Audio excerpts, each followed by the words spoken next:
में दर्शन करने और स्नान करने का सौभाग्य प्राप्त हुआ।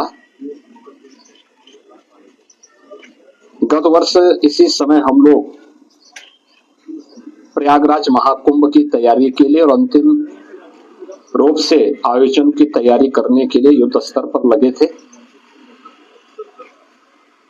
मुझे याद है 10 जनवरी 2025 को भी मैं प्रयागराज में ही था। मेले की अंतिम तैयारी देखने के लिए मैं आया था और आज इस वर्ष माघ मेला जो पूरी भव्यता के साथ पौष पूर्णिमा 3 जनवरी 2026 से प्रारंभ हो चुका है। लगातार यह 15 फरवरी तक यह आयोजन चलेगा। जो अपेक्षा थी पौष पूर्णिमा को कि 10 से 15 लाख श्रद्धालु इस अवसर पर आएंगे, लेकिन पौष पूर्णिमा के स्नान के अवसर पर आपने देखा होगा 31 लाख से अधिक श्रद्धालु माँ गंगा, माँ यमुना और माँ सरस्वती की पावन त्रिवेणी में आकर के भगवान बेणी माधव की कृपा से, बड़े हनुमान जी की कृपा से, भगवान अक्षय वट की असीम सानिध्य में उन्होंने सकुशल स्नान किया और यहाँ से आशीर्वाद लेकर के प्रस्थान किए और कल्पवासी 1 महीने के कल्पवास के लिए यहाँ पे वर्तमान में अपनी साधना में तल्लीन है। आज मुझे यहाँ पर भगवान रामानंद जी के 726वें पावन जयंती के कार्यक्रम में भाग लेने का अवसर प्राप्त हुआ है। ये प्रयागराज का सौभाग्य है कि अनेक पूज्य ऋषि मुनियों के पावन धरा है।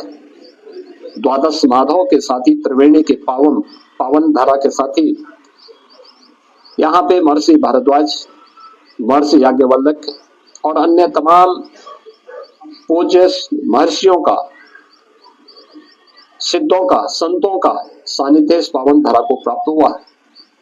726 वर्ष पूर्व इसी पावन धरा पर जगतगुरु रामानंदाचार्य जी का भी जन्म हुआ था। आज का दारागंज उनके जन्मस्थली के रूप में ही विख्यात है। आज उनके इस पावन जन्मोत्सव कार्यक्रम के साथ ही माघ मेले की तैयारी भी हम लोगों ने प्रारंभ की है, इसकी समीक्षा की है। यहाँ पे खास तौर पर 14-15 जनवरी को मकर संक्रांति के अवसर पर यह भी एक मकर संक्रांति का स्नान होगा।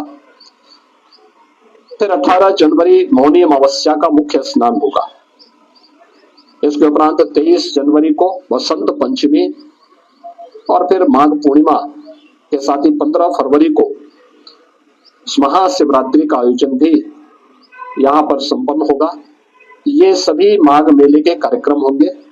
माघ मेले पौष पूर्णिमा से लेकर के माघ पूर्णिमा तक इस पूरे आयोजन के लिए प्रशासन ने, पुलिस ने और सभी संबंधित विभागों ने अपनी पूरी तैयारियां की हैं। पहले की तुलना में घाटों की लंबाई बढ़ाई है, स्वच्छता का विशेष ध्यान दिया गया है, भीषण शीतलहरी है, इसमें बचाव के लिए आवश्यक उपाय किए गए हैं। पब्लिक एड्रेस सिस्टम के साथ ही मेला से जुड़े हुए मेला सेवा ऐप का भी शुभारंभ करते हुए किसी भी कल्पवासी को, किसी भी संत को, किसी भी श्रद्धालु को अगर कोई सेवा लेनी हो, किसी प्रकार की कोई उनकी यहाँ कोई किसी प्रकार की समस्या हो तो इससे संबंधित वह अपने इस मोबाइल ऐप के माध्यम से भी उस जानकारी लेकर के और अपनी जानकारी दे करके उस सेवा का उपयोग कर सकता है या प्रशासन से अपनी बात को रख सकता है।